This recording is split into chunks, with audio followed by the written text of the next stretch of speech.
Welcome to another episode of VG55. I'm your host Bara Abdallah. This time I'm gonna go all the way to the medieval ages. Guys, we're gonna go to the essence of the RPG games, the essence of Skyrim, Dragon Age, Final Fantasy, all the way here with the Dungeon and Dragons. So guys, we are here at the Great Escape Challenge. Thank you so much. And of course, special thanks goes to D20 Games with Nasser here. Now, I'm not gonna do a lot of talking because this game is way above my league. That's why I need some help, the Bahraini dudes of the D&D, starting with Khalid Dosari, the Dungeon Master, Ghazi, Sadiq, Nasser, D20 Games owner, and Ali. There we go. All right, so DM, initiate. Like I said, my name is Khalid Dosri. I am your Dungeon Master for this evening. And for those of you that do not know D&D, like Barat said, it is the code, the essence of every RPG you've ever played. Most games use this system, the D20 system. The game started off in 1974 with Gary Gygax and Dave Arnett, both developing the game and then moving on. Starting off from wargaming, the game took a life of its own because it's about storytelling, cooperation, having fun, and just really pissing off your friends. Okay, man, this is gonna be crazy. So, I'm gonna start with where these guys are at in the story and how they got there. All of them have their backgrounds. They're mages, sorcerers, yes, fighters, bards, and Fighter. And a barbarian. Thank you. Okay. Starting off, guys. Yes. You have been traveling days southwards of Icewind Dale. Your path aligned with those of others on a terrible and perilous journey. This caravan and road south was ambushed, marauded by unknown figures and hooded men who took you captive, blindfolded you, gagged you, made sure you have no idea of time, distance, or how many men have been involved in this capture. All you know is in your wagon were the 5 men that you now share your company with.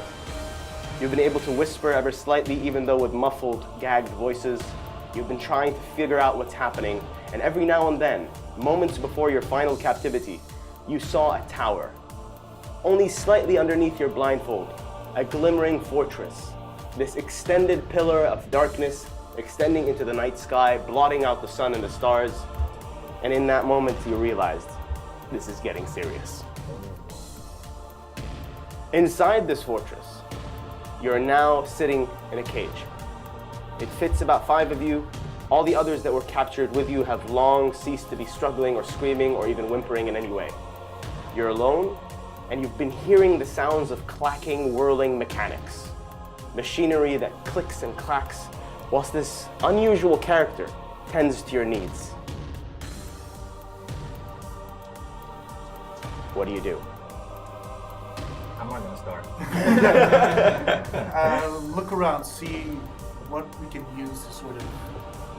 Are the blindfolds off? The blindfolds have now been taken off, yes. So we can see each other. Are the manacles also been removed? Are we? You are not manacled in any way, but you do not have your weapons or your gear. However, the dark figure in front of you, even in this gloomy, shaded alcove, now steps forward. Hello. I'm so sorry. I know it must be difficult for you, but soon Wogi will take care of you, all of you. How soon is soon, creature? I have things to be doing, and I don't appreciate being locked in this cage with these things. Excuse me, I have a performance I have to get to. Now, if you can point me to the exit, I would be very, very appreciative. Yeah, please, I have 4 wives waiting for you. So, we come from a very long place. So.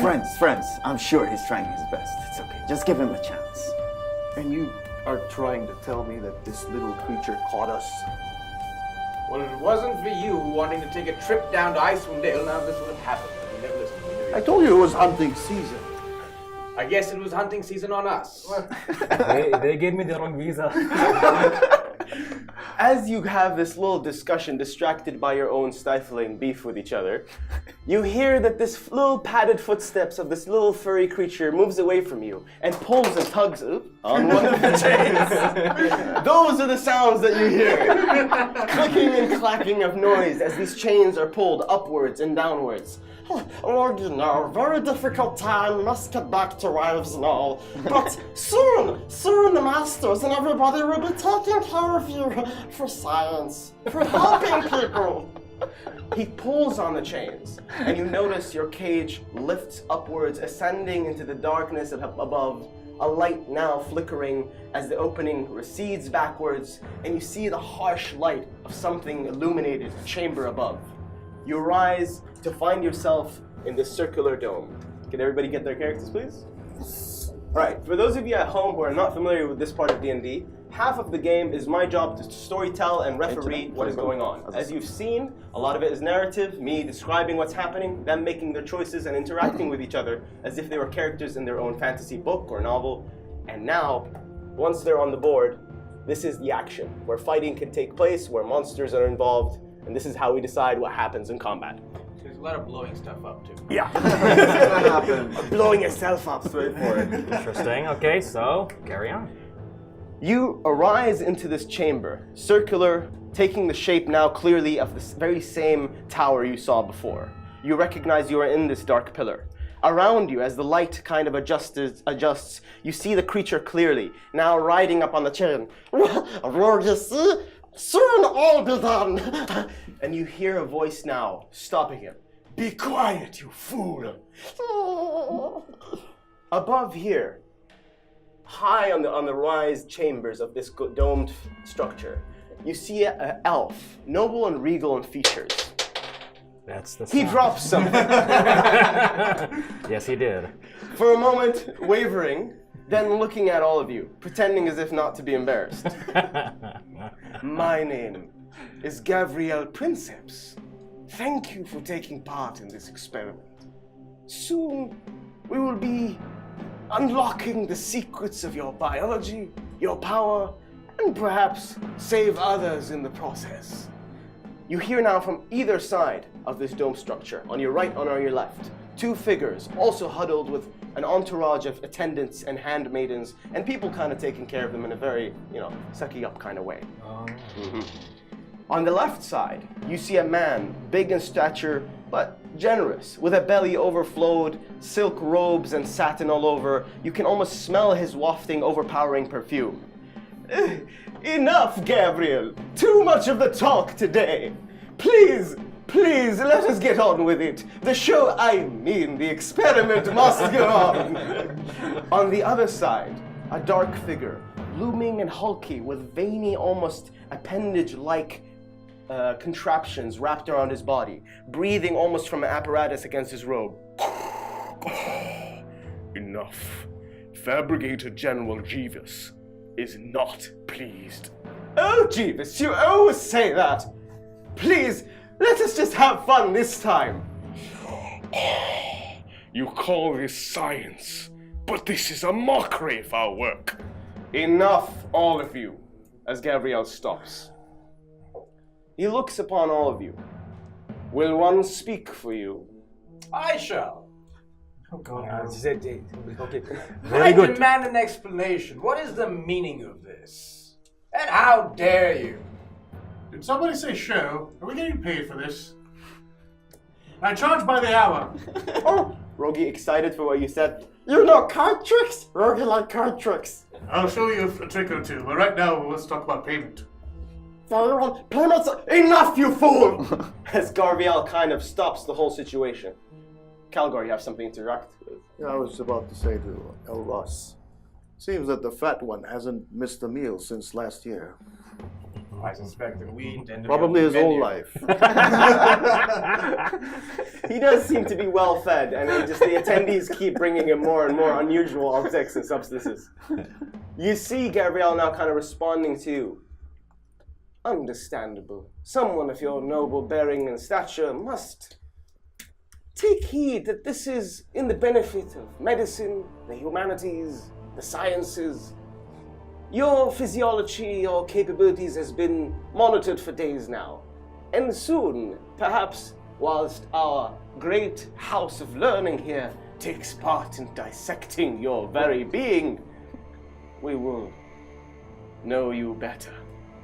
As he says this and claps his hand, Rogi runs. Oh! jumps over, and you begin to notice all around the room there are these suspended chains, same kind of mechanisms and contraptions. And all around the fortress dome of this building, the spire, there is this weird substance that's moving through these gooey, oozy tubes, almost like a purplish haze to it, fueling and pumping with energy. He pulls on the chains, and from above lands a cage, suspended and rattling. That doesn't sound Not very good. You guys go ahead. I'm just going to back away slowly. Make sure I can see everything from back here. Yeah, stand behind me. I got this. I have no idea what that is, but it's okay. Yes, yes. Go on, my valiant friend. Go on. Mr. Spokesman? Well, I don't suppose there's anything to do but deal with that contraption, whatever it is. Yes, please. As you Sounds like an animal. Sounds like something unpleasant to me. As you see it lower down, you look into the cage and see the visage of a grisly, distraught and almost angry being, a creature monstrous in size, lands onto the cage, horned and angry. Aye. Can somebody give me either a history or History here? But Okay. somebody else. Yeah, please go Would I ahead. know it? It depends. Give me nature if you know it. 17. So what happened now? Why Almost. did you roll the dice? In this Die, sorry. In this part of D&D, there's, like I said, the aspects where it's storytelling, the aspects that's combat, and then there are things when you want to kind of interact with the world and the setting around you. For example, let's say if you want to tell if somebody's lying. You'd use one of those rolls based on your attributes as you would see in any other game: strength, dexterity, intelligence, wisdom. All those affect whatever role you're doing. Yeah. And then he can get information and remember stuff maybe in the past about whatever this creature is, or if someone's lying, if he can get background information that's helpful for him. Well, okay, well, go ahead. And he is a nature expert, so you roll. I got a 17. 17 being a high roll with a possible roll, with the highest being 20 or above, he will definitely know and recognize this creature as a minotaur. It is a minotaur, a Ross. Lesser creatures. Such a headache. Yes, how do we kill it? Strong but very stupid. Well, you stand in front. I'll be glad to. Just stand behind me, everyone. I enjoy these times. All right. Now, in this moment of the game, people would usually roll for initiative, which is taking their dexterity, rolling another d20 as Nasib did right there, and based on the rolls, it'll decide which order anybody goes in. Now, If I knew this was on TV, I would have written it a little better. Well, there's that. definitely nobody can see that. Yeah, well. So here's an example. This is good TV, anyways.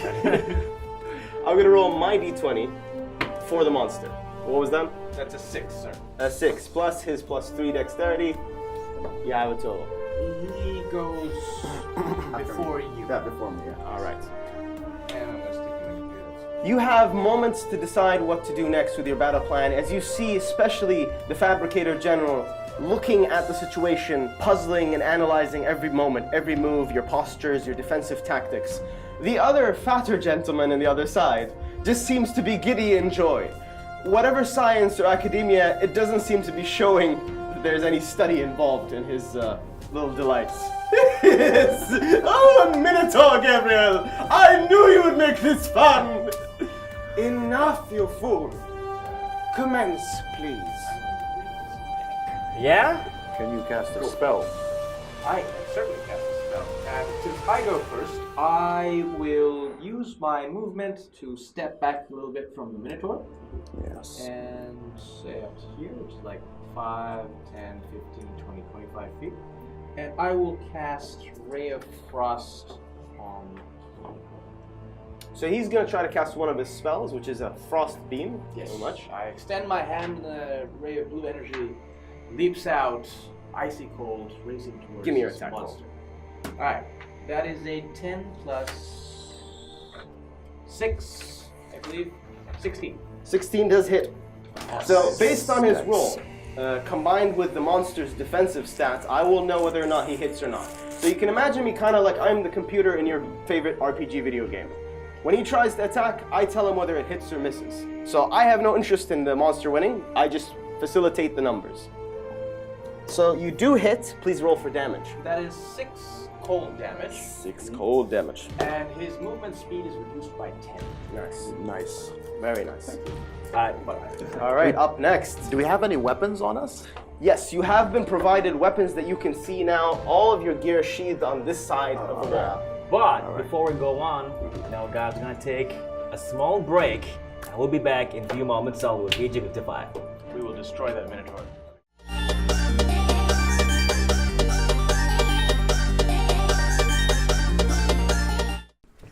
Alright guys, we are back again with this unbelievable game. Khalid, go ahead. All right, guys, as kind of situational awareness, I'm going to explain again where everything is. Your weapons are on the wall right here. All your gear, everything you need. So even if you had potions, anything with you, which you do have, 1 healing potion each, it is now there on a table on the wall, all of it set up there. All you have the first level here, where it's Rogi's domain, a lot of chains that seem to be working whatever mechanisms are in the tower. You have the second level, which is the highest level away from you, with these kind of viewer boxes on either side with all the entourages sitting on either end. Now you have your time and your turn to either get your weapons, make your attacks. What do you do? Okay.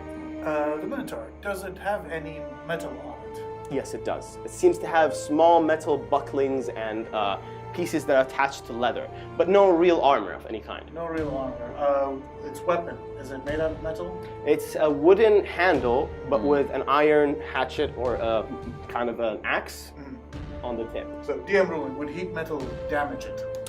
You'd have to find out. Please don't give it a buff. Alright, question, just for the people to watch this, because you know, like myself, it's my first time here. So what you've done here, you're asking the DM, and because you've been playing this game for how long now? About 3 years. 3 years, so pretty much it's a lot of information that you know, like as your background, right? Like your second habit. So now you have books. Yes. Can you show the books? So this book is what? This is the player's handbook. It has everything you need to get started. From Okay. spells, skills, abilities. My That's- beautiful Monsters. Has all the monsters. So you got the player's manual. Yes. Okay, and Khalid has the monster manual. There's As well a as Dungeon the Dungeon Master. Masters. Dungeon Master's book. So basically each D&D would have 3 books. But you can start with just a player's manual, really. Yeah. Yeah, and it's I think you can manage If with you're a a player's player, manual. you just need a player's handbook. Yeah, player's handbook. If you were planning to become a dungeon master, then you would need all books. Yes. Now, as D20 games, you're like the first. Yeah, we are the first people that brought like dice, D20 dice, Okay. and IGN. We sold Maths. maths as Maths. well, and we sold the players' Figures. handbooks. And, How big is this game so far? It's huge. Here. In Bahrain? Yeah. I thought he would be the expert. it's growing. It's growing. It's definitely. growing. Like New I've groups I've of been them. getting like new players from time to time. Also getting like even foreigners that come to Bahrain. They're looking for a No way, community man. for this. No way. It's not like I've been getting some American people out asking like, hey, is there like a community for this thing? And then I had them like come over. We Okay. played like ran games for them. And this thing is kind of growing, basically. It's also the effect of a lot of movies, a lot of TV shows, Stranger Things, Yes. All right. Community, Big Bang Theory. Big Bang Theory. All Yes. these shows are going back to the ancient roots of RPGs. I was telling Bara that Vin Diesel is like a Yes. big player. Yes. Because the Witch Hunter movie is based on his character. Oh, and wow. Dungeons But the and movie's not representative of how good the game is. That's what I'm saying. Way better. Do not affiliate Way yourselves better. with that movie. Okay. 10 out Or of 10. even the Dungeons and Dragons movie. So 3 years. You've been doing it for 3 years now. Yeah, three. How long you About been a off? year. A year? Yeah. Nasser. I started in 1999. 1999. Yes. You're the Old grandfather school. here. No, there's actually a generation Yeah. before me. Bahraini. Yes, We call them Bahrainis. the ancients. Yeah, Yeah, that's all we have. Or We even call them the before ancients, him. especially when they're not looking. As for you, Ali, you've been playing this for how long now? 9 months, maybe. Yeah, Ali has Mashallah, Ali is like Remember last excelled. so good. Yeah. Yeah. And But what- really, anybody can play the game if you just have a basic RPG background. You have any storytelling. You like to be a writer. You like to, imagine things with your friends. You don't need any of this, really. At the end of the day, all you need is your own imagination. You can play the game because it's just a sheet of paper, a pencil, and whatever the rules is that you have at the time. And don't be That's my- intimidated that's- by like how amazing some of the people on the table are. And sometimes you don't even need to guy? roleplay. If you enjoy just the battle, then you can just do that. Exactly. There's each their own. so many types of players. There's Exactly. players that role play, players that like battles. You're not limited to the type of player, you know. Okay. But that's the way the game is. Yeah, enjoy it. Do it the way you love to do it, and that's it. All right. That being said, I have to warn people though that once you get into start like rolling these things, it becomes a habit. you can't Oh look, I got a 20. Just to show, I don't know if we can zoom in right now. It's like, should I go to work? Let's see. Nice. Like, nope. Special thanks Say no. goes to D20 Games for giving us this set of dice. You don't even say dice, you say die, right? Die, yeah. So Well, these are dice. dice. Yeah, أي واحدة جمع واحدة. Dice is the plural. Dice is the plural. And again, special thanks goes to the Great Escape Challenge for hosting us here. Now, Back to the action. Exactly. Let's go. DM. Let's do this. Come on. So I will move 30 feet towards the 5, 10, 25, 30 towards the weapon rack here. Yes, that is his maximum move distance. You're just leaving? 30. I want to get my Getting weapons, his dude. weapons. It's alright. And while I'm at it, I'm going to try to cast heat metal, see Okay. if anything would damage him. All right. Go ahead. You have to do a Constitution saving throw. So I now have to save against what he's doing to me. He's trying to screw me over slightly, or my monster anyway, because I am not a representation of the monster, and I do roll an 18. Yeah, that's it. Yeah, easily.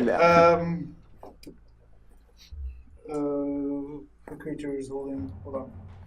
We're just gonna assume Yeah. it fails. It You fails. tried to cast it, fails, yeah. and for the simplicity of the game, the metal, you see it in his hand, the hatchet, wooden as it is, and in his body, just a little glow of an ember light up as the hatchet itself, the end of it trying to ignite, but then fizzling out. And then Rogi laughs. Fail. Yes. No, wait, it takes the damage. But, All right, the damage it is takes the damage, but it's whether or not he drops the weapon. I see. All right, Okay. So he takes a total of 5 damage. 5 damage. It Nice. just kind of singes him a little bit, Just a little bit. but he doesn't drop his weapon. I wanted him to drop the weapon. All right, you guys. Up next. Kalgor. I will take, since I'm further than he is, how far is that thing? It is. I mean, like the equipment. Oh, the weapons, right?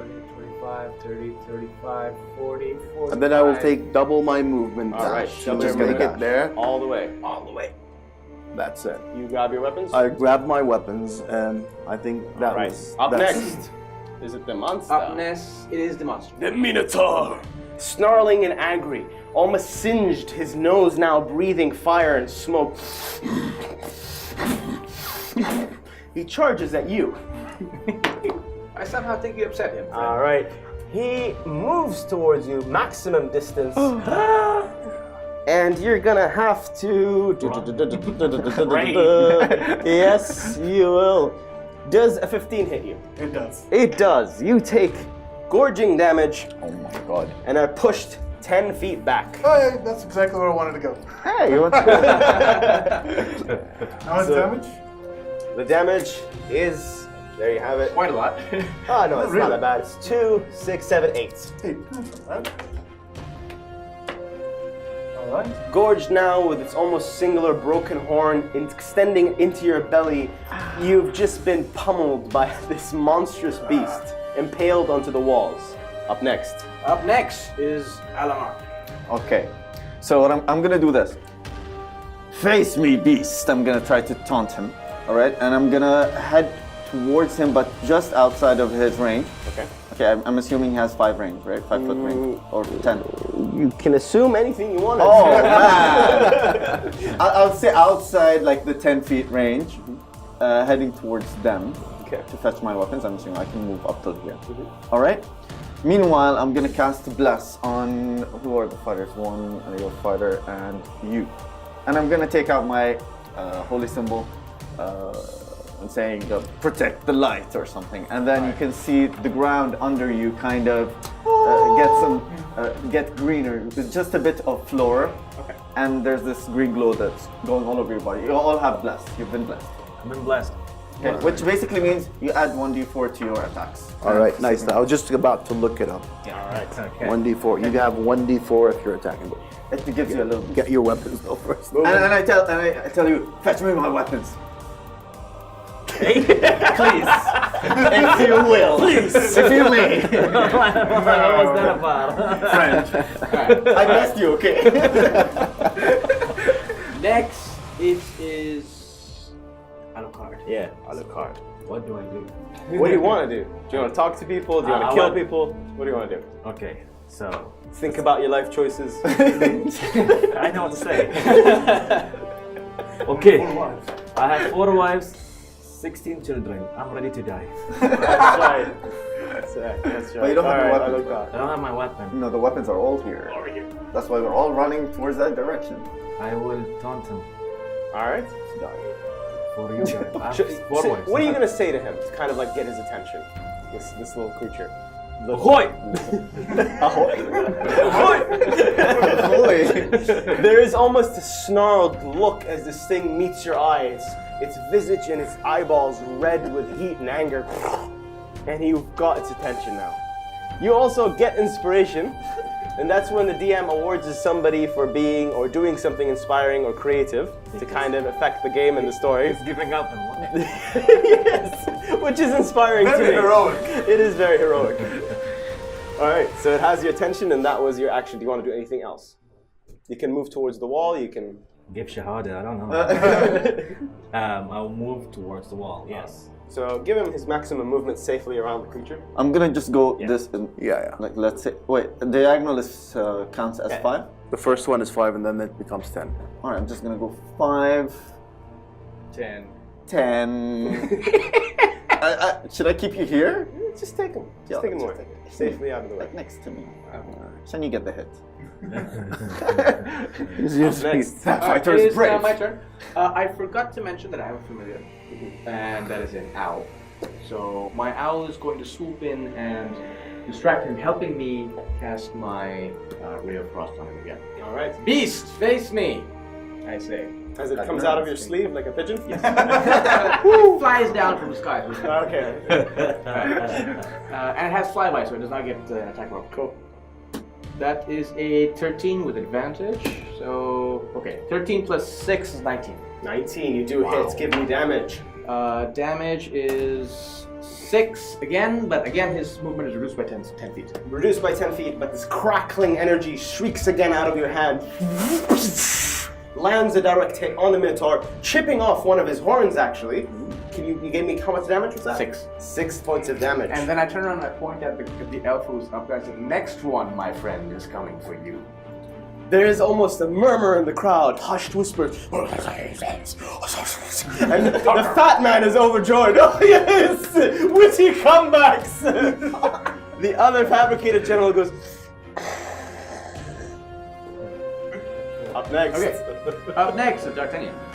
So, would picking up the weapons count as an action? It would. But it's a free action. Okay. So, can I also toss him his weapons? You can use your full action to toss weapons to a number of people, but that will use up your action for that. Okay, I sort of like throw weapons around to everyone. Hurry up and kill this thing! Roll to see if you hit them. It's gonna go. You get a weapon! You get a weapon! Everyone Can gets a everybody weapon. give me dexterity rolls to see if you catch the weapons? First I get a 200 axe or something. Mine would have to be 16. 16, you managed to catch your weapons. You can use the bless, thank you. 1! With that, you know what happens in TV shows when everything is going to a point where everything's like this, it's excitement is overloaded and everything's going crazy. Suddenly, Break. ladies and gentlemen, thank you so much for pretty much being here in the first episode of D&D. Stay tuned for another episode of VG55 happening here, guys. Khalid Dosari, Ghazi, Sadiq, Nasser, and Ali, and myself, Bara Abdullah. Stay strong and game on with another episode of VG55 coming up.